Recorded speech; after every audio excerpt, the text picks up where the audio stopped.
Pakanan pedes-pedes pancen ora ana enteke. Kanggo pecinta pedes, resep iki cocok kanggo diriku. Resep pentol mercon pedes sing dijamin marai nagih.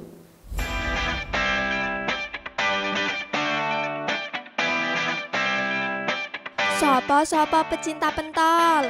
Apa meneh yen pentole dicampur karo bumbu pedes? Biasane disebut pentol mercon. Kene-kene tak spill resep pentol mercon sing pedes marai nagih.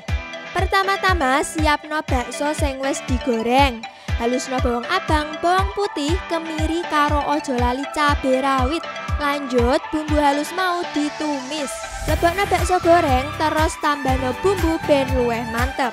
Pentol mercon wis siap disajikno. Dijamin pedese marai gemobyos.